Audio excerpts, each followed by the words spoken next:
कल जहाँ तक हुआ था उसके आगे का पार्ट अभी लिखना है, जैसा मैंने बोला था।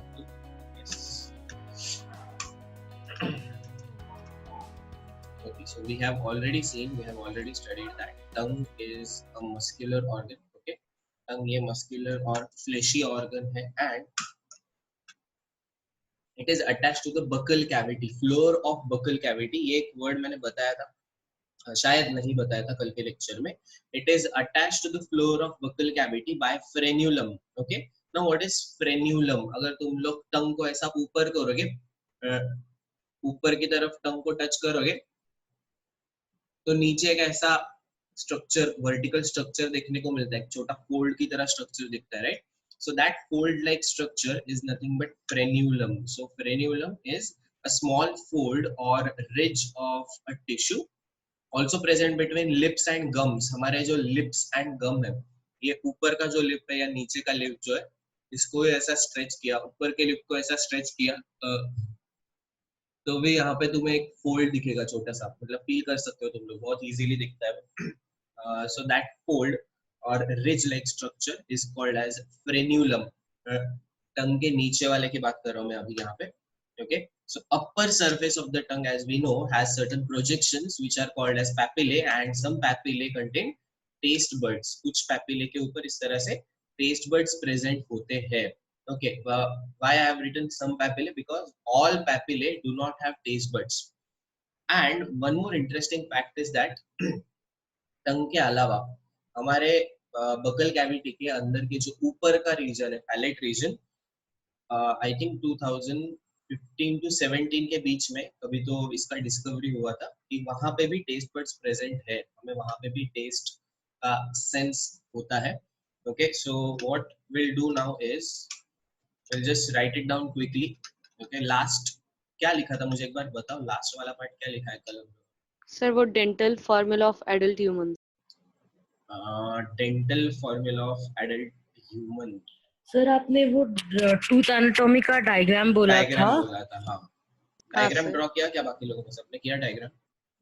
हाँ sir.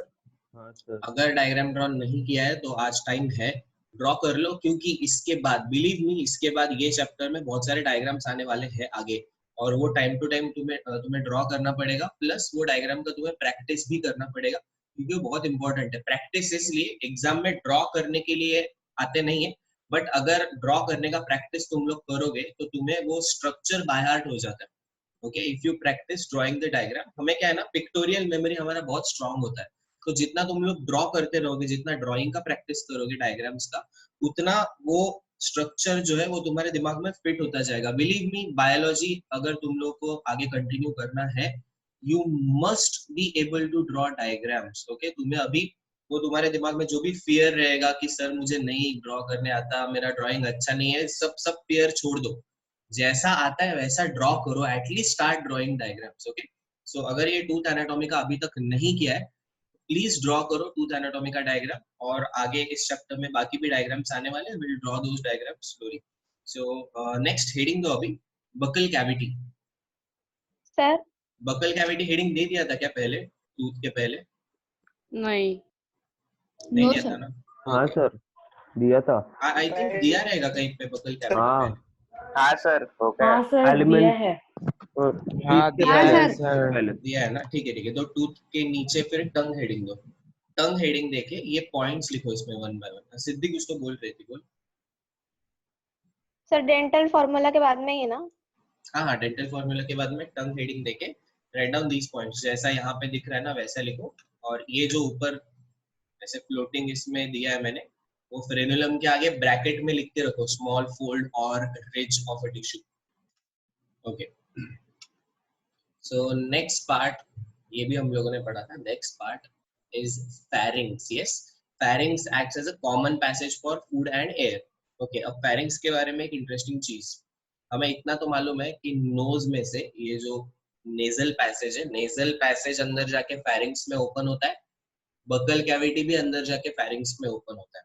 Okay, one more interesting point जो नहीं पढ़ा हम लोगों ने और दिया भी नहीं सिलेबस में, हमारे ईयर्स में, ओके, ईयर्स में से एक ट्यूब जाता है, वो भी फेरिंग्स में ओपन होता है, उस ट्यूब को बोलते हैं यूस्टाशियन कैनाल और यूस्टाशियन ट्यूब ऐसा बोला जाता है। हम लोग ईयर के स्ट्रक्चर के टाइम पे पढ़ेंगे उसके बारे में।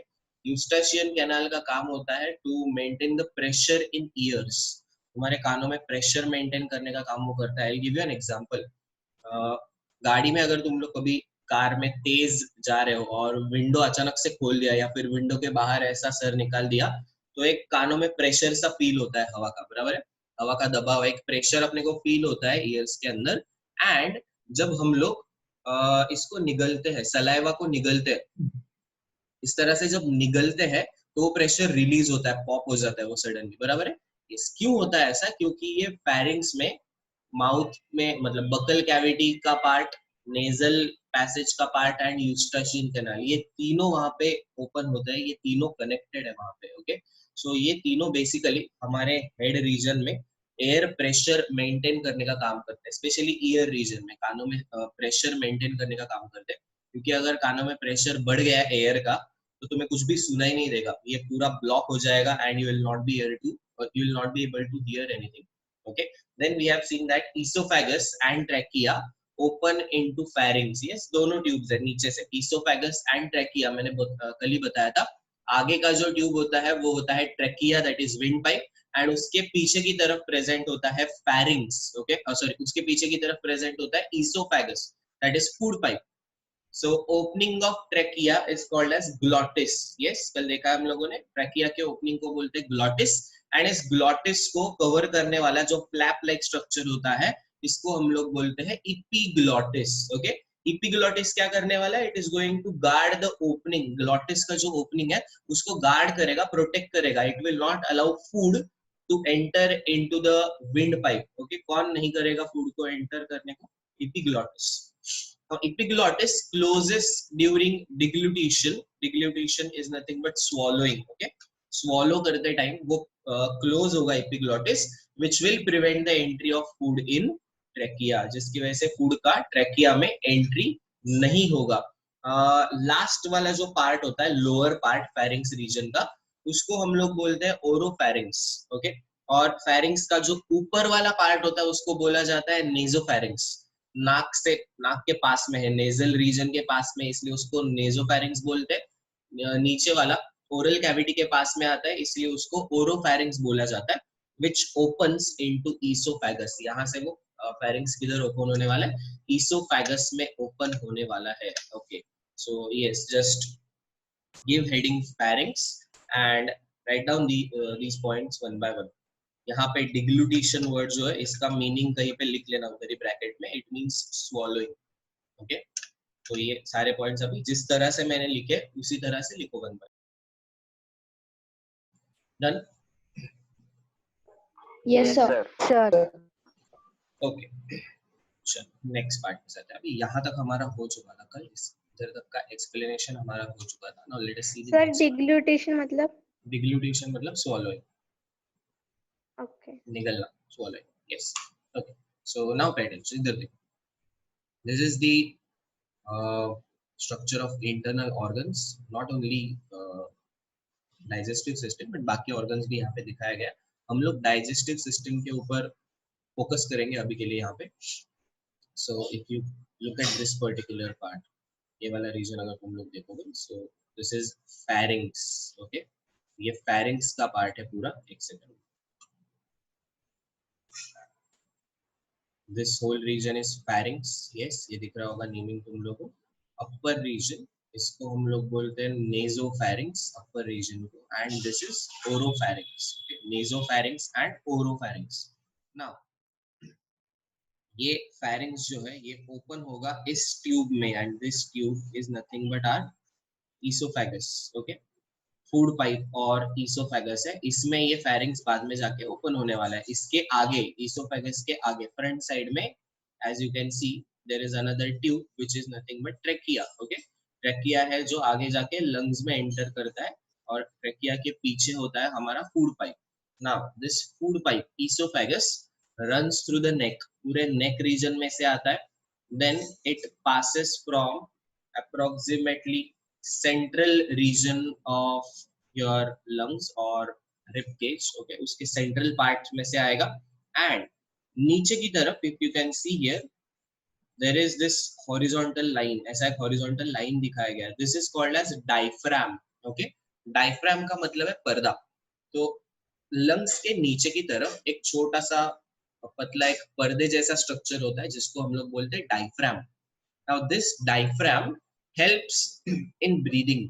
ये डायफ्राम कॉन्ट्रैक्ट होता है, रिलैक्स होता है, कॉन्ट्रैक्ट होता है, रिलैक्स होता है, जिसकी वजह से हमारे लंग्स का वॉल्यूम बढ़ता है, कम होता है, बढ़ता है, कम होता है, meaning we can inhale and exhale. Okay, अब ये जो डायफ्राम है, इस डायफ्राम के थ्रू ईसोफेगस पास होता है। यहाँ पे अगर तुम लोग देख सकते हो, यस, डायफ्राम के थ्रू, डायफ्राम में से उसके थ्रू ईसोफेगस पास होता है and then it will enter in the stomach. तो नेक्स्ट रीजन अभी यहाँ पे आएगा हमारा स्टमक। स्टमक के बाद देखो, स्टमक के राइट साइड में प्रेजेंट होता है लिवर। अभी ये दिखने में तुम्हें लेफ्ट दिख रहा होगा, बट उस ह्यूमन के पर्सपेक्टिव से देखोगे तो स्टमक के राइट साइड में लिवर प्रेजेंट होता है। स्टमक के लोअर बैक साइड पे, लोअर बैक साइड पे प्रेजेंट होता है एक ग्लैंड जो हम लोगों ने देखा ऑलरेडी, पैनक्रियास। ओके, स्टमक के लोअर बैक साइड में प्रेजेंट होता है pancreas. Now if you can C, stomach जहां खत्म होता है उधर से एक और ट्यूब स्टार्ट होता है नया, राइट? जहां पे स्टमक खत्म हुआ वहां से एक और नया ट्यूब स्टार्ट हुआ, and this is nothing but your small intestine. ये पूरा जो रीजन है ये तुम्हारा क्या है अभी, स्मॉल इंटेस्टाइन है। जैसे ही स्मॉल इंटेस्टाइन खत्म होता है, एक बड़े डायमीटर वाला पोर्शन स्टार्ट होता है which is our large intestine. ये लार्ज इंटेस्टाइन ऐसा ऊपर ऊपर ऊपर जाएगा, देन हॉरिजॉन्टल हो जाएगा, देन लोअर डायरेक्शन में आएगा। लोअर डायरेक्शन में आने के बाद लास्ट वाला जो रीजन होता है उसको हम लोग बोलते हैं रेक्टम। ओके, एंड रेक्टम के बाद finally there is an opening which is called as anus. Okay, जहां से सब अनडाइजेस्टेड वेस्ट बाहर निकलने वाला है। Okay, so this is the structure and parts of human digestive system. Okay, ये पहले आइडिया मैंने अभी इसलिए दिया so that you can relate कौन से पार्ट के बाद क्या है, ये स्ट्रक्चर हमें पता होना जरूरी है। नहीं तो यही पता नहीं कि सर ये जो है इसके बाद क्या आने वाला है, ईसोफेगस के बाद स्टमक है, यही अगर मालूम नहीं है तो फिर फायदा नहीं है कुछ पढ़ के। ओके, सो आई होप अभी सबको आइडिया आया होगा यस किसके बाद कौन सा स्ट्रक्चर आता है। So let us try to understand some things about esophagus. Yes, as we all know, esophagus is a muscular tube. Muscular, the muscles are smooth muscles. Okay, smooth muscles मतलब वो involuntary muscles है जिनको हम लोग control नहीं कर सकते। They are in control of our nervous system. Brain के कंट्रोल में है, बट हम लोग अपने विल पावर से जिनको कंट्रोल नहीं कर सकते उन मसल्स को हम लोग बोलते हैं स्मूथ मसल। सो बेसिकली ये smooth muscle throughout our alimentary canal present होते हैं।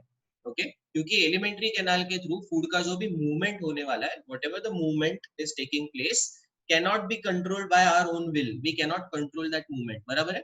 बट उसको कोई तो कंट्रोल करता होगा, कोई तो मतलब कौन कंट्रोल करेगा उसको? ब्रेन। सो ब्रेन उसको कंट्रोल करता है, एंड किसकी हेल्प से कंट्रोल करता है? स्मूथ मसल्स उसमें जो है, उन स्मूथ मसल्स से कुछ नर्व्स कनेक्टेड होते हैं। Okay, there are certain nerves which are connected to these muscles, and with the help of these nerves brain controls our whole elementary canal, और पूरा अपना जो digestive system है वो control किया जाता है। Okay, if you can recall, तुम लोगों ने पढ़ा है autonomic nervous system। Okay, हमारे nervous system का एक part है autonomic nervous system, and this autonomic nervous system controls all the involuntary activities with the help of smooth muscles. Okay, so it is a muscular tube, esophagus, which lies behind the trachea, passes through the neck, जो मैंने अभी दिखाया तुम लोगों को diagram में, neck के through pass होगा, then from the central aspect of rib cage it pierces the diaphragm and enters in the stomach. Yes, as you can see here, neck region में से पास होगा, rib cage के central part में से पास होगा, and it will pierce the diaphragm, मतलब उसको break करके उसके थ्रू आगे स्टमक में एंटर करेगा, स्टमक फॉर्म करेगा। It is lined by mucus. Obviously हमारा जो ईसोफेगस है उसके अंदर की तरफ एक म्यूकस का थिन लेयर होता है, पतला सा लेयर होता है। Now you need to remember one thing, not only esophagus but almost all the parts of our alimentary canal are lined or covered by mucus from inner side. Okay अंदर की side से mucus से covered रहता है। क्यों? क्योंकि mucus से क्या होगा, it will make everything slimy. Okay थोड़ा सा स्लाइमी बनाएगा, तो जो भी वहां पे है वो फिसलता हुआ आगे आगे आगे बढ़ता रहेगा धीरे धीरे। ओके सो म्यूकस क्या करेगा, it lubricates the passage of food. Food जो यहाँ से पास होने वाला है उसका पैसेज वो ल्यूब्रिकेट करेगा। That is why mucus is very important. See you need to remember one thing, mucus जो है वो हमेशा गंदा नहीं होता। नाक में से जो निकलता है उसको हम लोग म्यूकस म्यूकस बोलते हैं, तो हमें लगता है कि mucus is bad for our body. No, mucus is not bad for our body, actually mucus is protecting our body. Okay नाक में से जो हम लोग निकालते हैं ना वो भी हमारे बॉडी को प्रोटेक्ट ही कर रहा है, बराबर है। This mucus traps dust particles, bacteria जो हमें हार्म कर सकते हैं, हमारे रेस्पिरेटरी ट्रैक में जा सकते हैं, इन्फेक्शन कॉज कर सकते हैं, राइट। तो उनको इधर ही ट्रैप करके रखता है, और बाद में वो जब सॉलिड हो जाता है सॉलिड या फिर हार्ड हो जाता है तो उधर से बाहर निकल जाता है, बराबर है।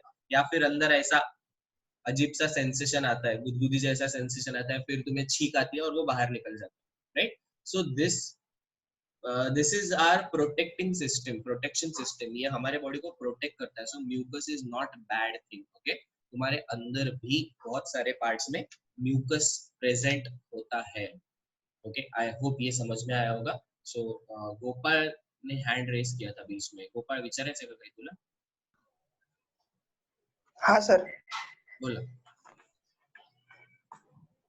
सर जेव्हा म्युकस कमी होतं मग इसोफेगस मध्ये मग ते बोलस अटकून जातं ना तिथे. नाही नाही नाही ते अटकून आहे म्हणूनच म्युकस प्रोड्यूस होतो ना तिथे.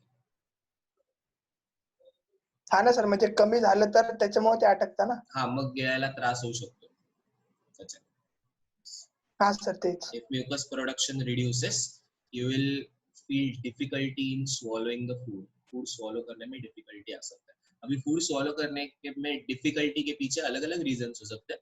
थ्रोट में इन्फेक्शन हुआ है, अगर आजू बाजू के टिश्यू में स्वेलिंग आया तो इसोफेगस दब जाएगा और उसकी वजह से भी स्वॉलो करने में प्रॉब्लम हो सकता है। सो स्वॉलो करने में डिफिकल्टी आना डज नॉट नेसेसरीली मीन कि म्यूकस कम हुआ है, उसके और भी रीजंस हो सकते हैं। Okay so give heading oesophagus and write down these points one by one. Oesophagus heading देके ये पॉइंट्स लिखो वन बाय वन जल्दी। ये छोटा सा डायग्राम साइड में कहीं पे तो ड्रॉ करके रखो। एंड ये जो लिखा है ना म्यूकस ल्यूब्रिकेट्स पैसेज, इसके नीचे हेडिंग दो, मतलब नीचे नेक्स्ट पॉइंट लिखो पेरिस्टाल्सिस।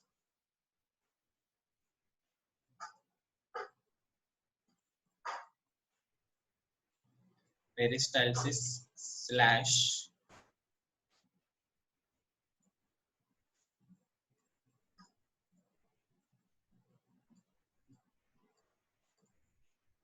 पेरिस्टाल्टिक मूवमेंट, उसके आगे डैश करके लिखो अभी। The rhythmic RHYTHEMIC rhythmic contraction and relaxation of muscles, smooth muscles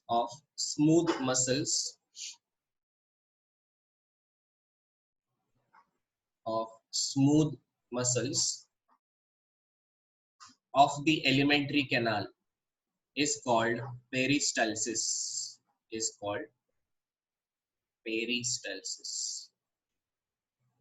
next point लिखो, नेक्स्ट लाइन पे लिखो, उसी में पेरिस्टाल्सिस में लिखना है peristaltic movement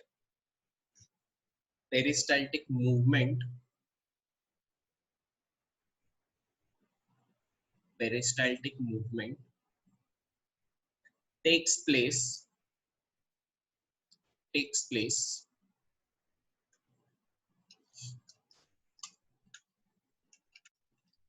place throughout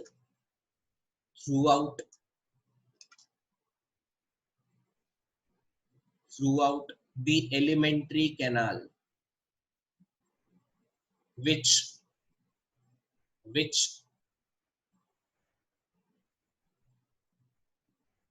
helps to push food forward.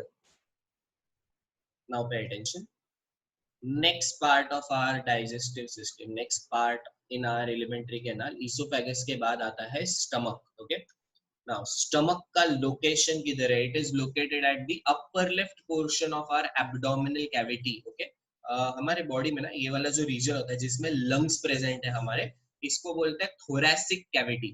ठीक है, जिस रीजन में लंग्स प्रेजेंट है उसको बोला जाता है थोरैसिक कैविटी और थोरैक्स. उसके नीचे का जो पार्ट होता है उसको बोलते हैं एब्डोमेन. लंग्स के नीचे के पार्ट को, लंग्स के नीचे के रीजन को बोला जाता है एब्डोमेन. सो उस रीजन में, एब्डोमिनल रीजन में, एब्डोमिनल कैविटी के अंदर अपर लेफ्ट साइड में, ओके, हमारे अपर लेफ्ट साइड में स्टमक लोकेटेड है, प्रेजेंट है. इसका स्ट्रक्चर कैसा है? इट इज रफली जे शेप्ड ऑर्गन. ओके, जे शेप की तरह इसका स्ट्रक्चर होता है. It is muscular organ which is 25 to 30 centimetre in length.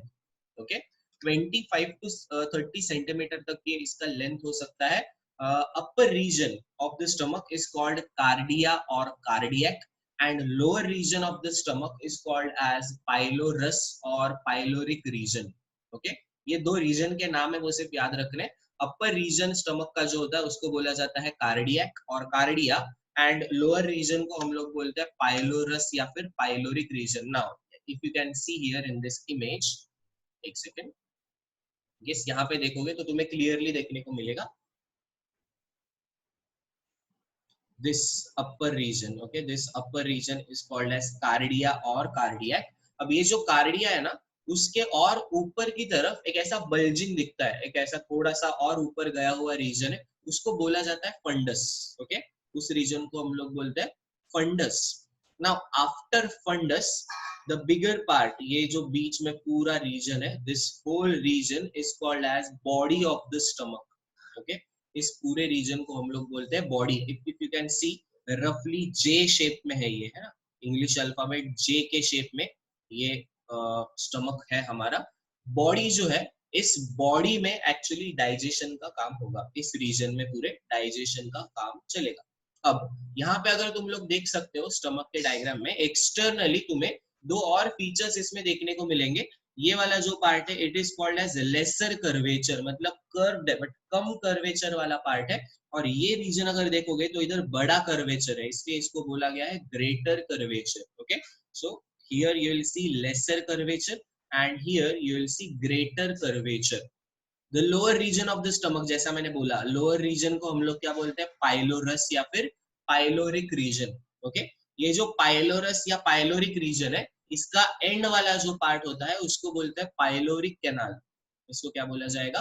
Pyloric canal. Now here if you see, cardiac में इसोफेगस ओपन होगा, इधर ओपन होने वाला है कार्डियक.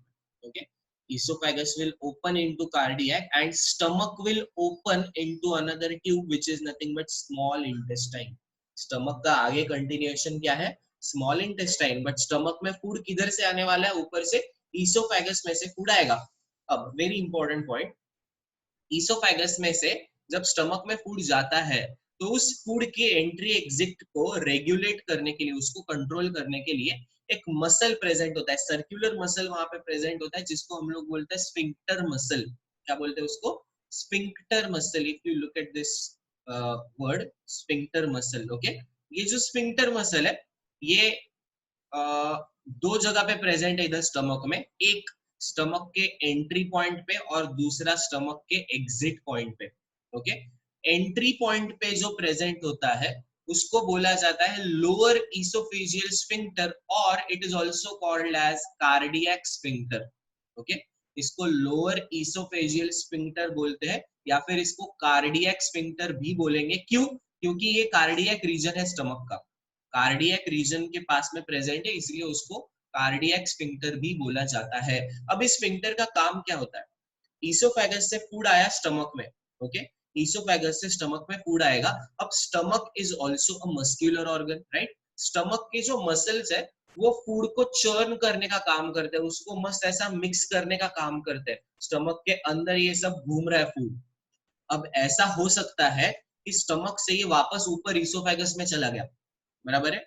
नॉर्मली ऐसा नहीं होता. ये होता है कब होता है? If you can remember, vomiting के टाइम पे, बराबर है? जब भी हमें वोमिट आता है या वोमिटिंग का फीलिंग आता है, उस टाइम पे ये प्रोसेस जो है वो पूरा उल्टा होता है. This is called reverse peristalsis. जो नीचे की तरफ जा रहा है वो पेरिस्टाल्सिस है, बराबर है? बट स्टमक से अगर ऊपर आ रहा है तो we call it as reverse peristalsis. इसको अवॉइड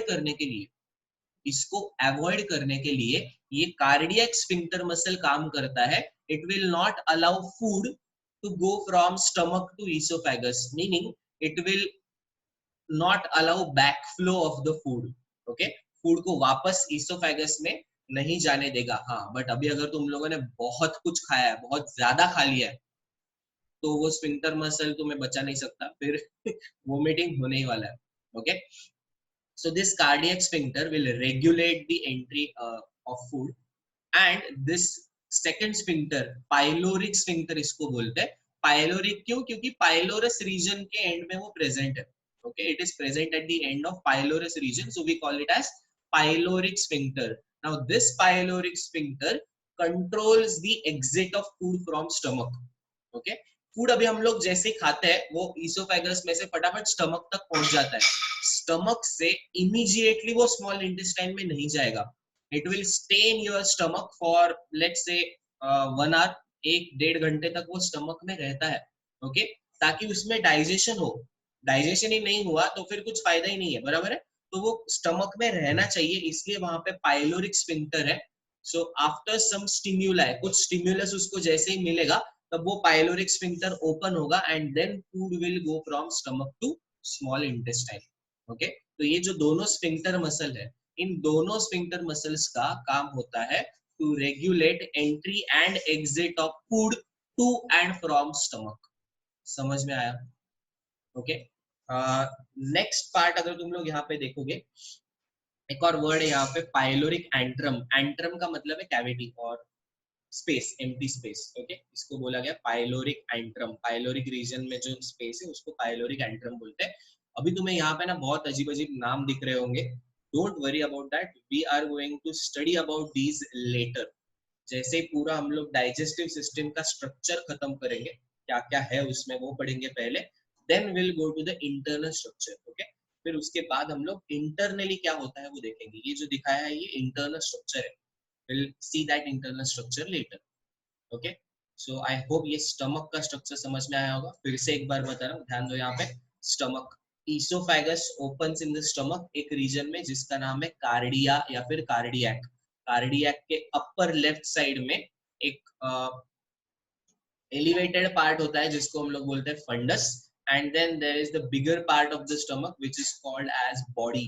ओके, बॉडी के बाद आता है पाइलोरस या pyloric region, and cardiac and pyloric region के इधर दो एक स्फिंक्टर मसल प्रेजेंट है। एक कार्डियक स्फिंक्टर है, दूसरा पाइलोरिक स्फिंक्टर है। ये दोनों स्फिंक्टर मसल फूड का एंट्री एंड एग्जिट रेगुलेट करेंगे। फॉर योर अंडरस्टैंडिंग, मेरा जो वीडियो है ना अभी उसमें देखो।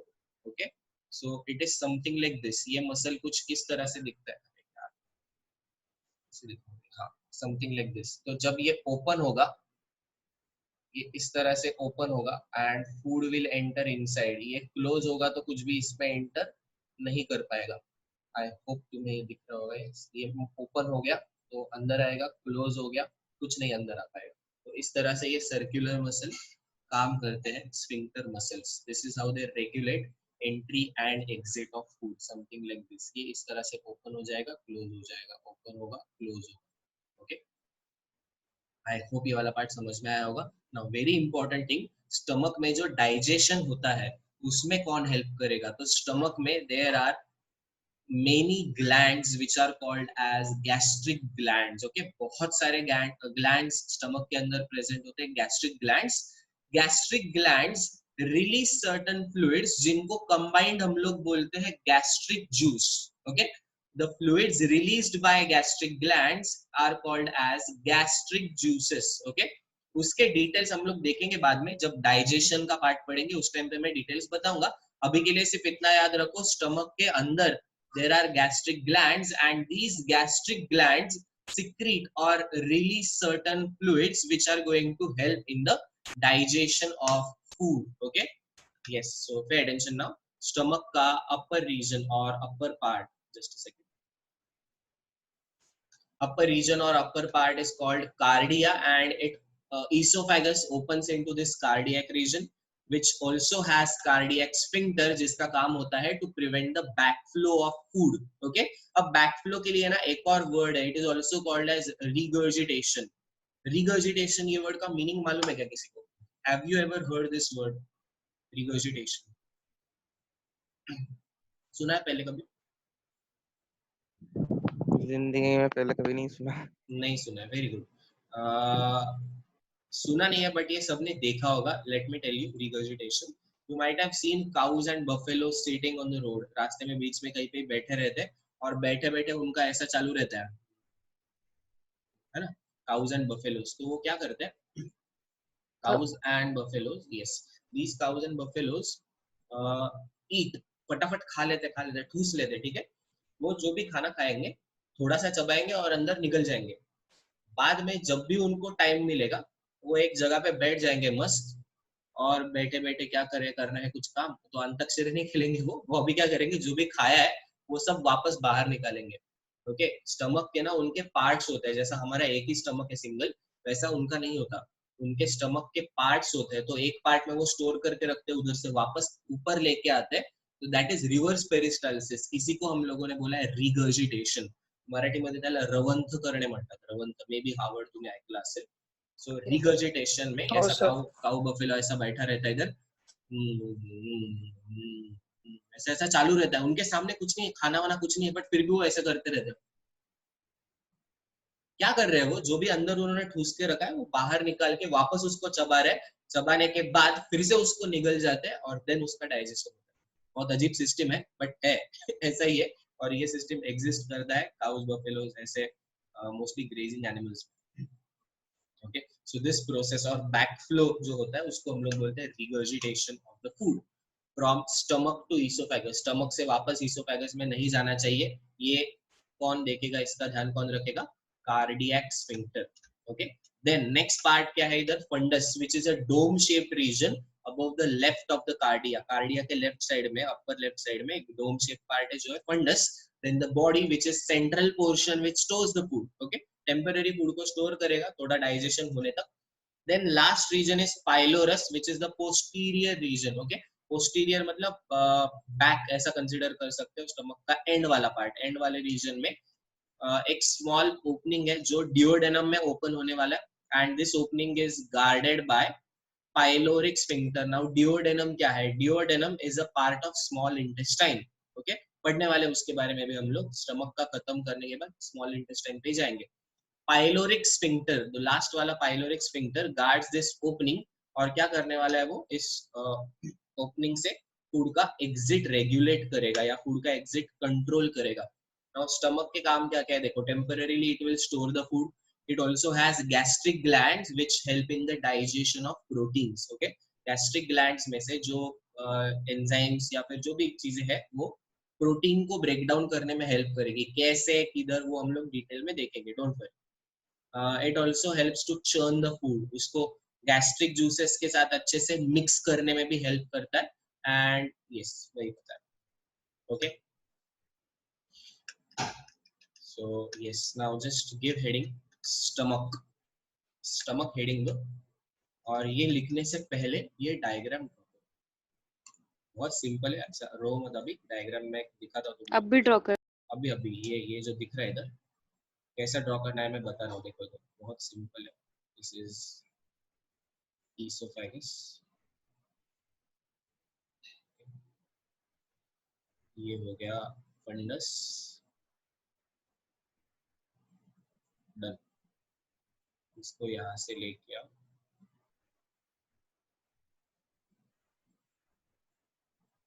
ओके, इतना ये जो डिटेल यहाँ पे दिया हुआ है ना, ये वाला पार्ट, ये डबल लाइनिंग, अंदर के लाइन, ये सब कुछ करना जरूरी नहीं है.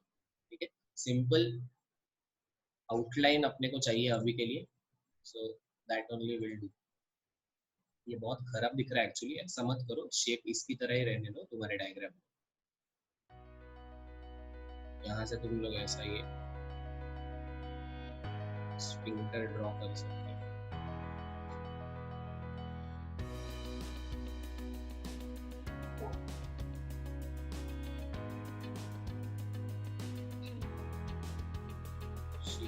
सर ऐसा स्ट्रक्चर के ह्यूमन में ही दिखते हैं या फिर और भी जानवर में होते हैं ऐसे? नहीं नहीं, ये ह्यूमंस का स्टमक है।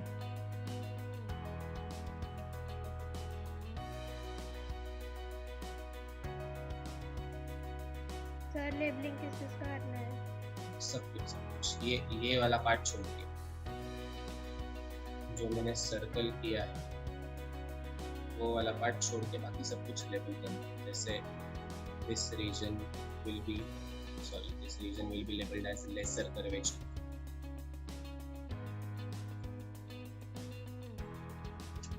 सबको लेबल करो। इसको नाम दो इसोफेगस, इसको नाम दो फंडस।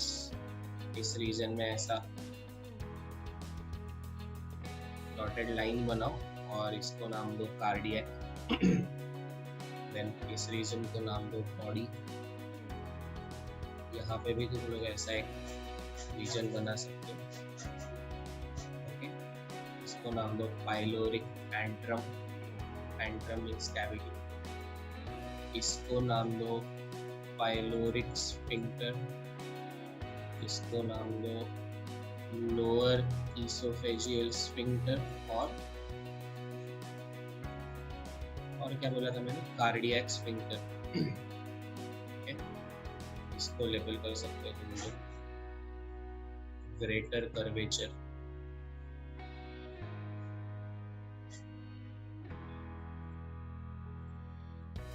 इस रीजन को लेबल करो पाइलोरस।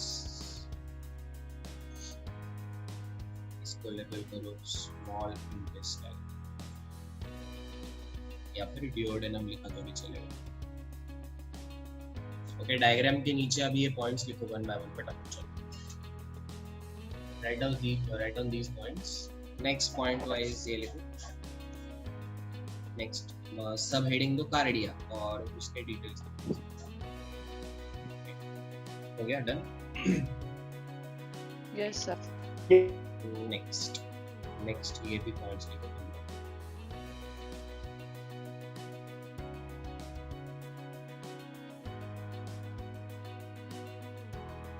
सर हे गॅस्ट्रोफॅगियल जंक्शन म्हणजेच स्पिंक्टर का? म्हणजे इथे नाही दिलेलं पण ते टेक्स्ट बुक मध्ये कोणत्या टेक्स्ट? स्टेट बोर्डच्या. यस. एक सेकंड, कुठे बघू? Gastro oesophageal junction. हा, गॅस्ट्रो इसोफेजियल म्हणजे स्टमक आणि इसोफॅगसच्या मधला पॉइंट आहे, त्याचं कनेक्शन. कार्डियक स्फिंक्टर वाला पार्ट आहे ना, that is gastro oesophageal junction. this region. Yes. Okay, esophagus and stomach जिथे कनेक्ट होतात एकमेकांना, that is junction. Junction means point of contact between two different parts. Yes. Okay. Next, write these points. Okay, इसके बाद ना अभी हम लोग देखने वाले हैं parts of small intestine and large intestine, but not today. We'll see those parts later in tomorrow's lecture. कल के लेक्चर में please make sure that you are present for tomorrow's lecture, क्योंकि कल का लेक्चर बहुत इंपॉर्टेंट होने वाला है, because we are going to see the histology of gastrointestinal tract, that is our complete alimentary canal. Okay, histology का मतलब है उसके इंटरनल पार्ट्स, कौन से लेयर से ये बना हुआ है, कौन से टिश्यूज इसमें है, कौन से टाइप्स के सेल्स है, उनका क्या फंक्शन है, वो सारे डिटेल्स हम लोग कल के लेक्चर में देखने वाले हैं. So please make sure that you are present for tomorrow's lecture. Okay, video में डालूंगा, उसका कोई प्रॉब्लम नहीं है, बट अगर लाइव प्रेजेंट रहोगे तो it will be beneficial. Okay, yes. So I guess अभी सब लोगों ने ये कंप्लीट कर लिया है आज का.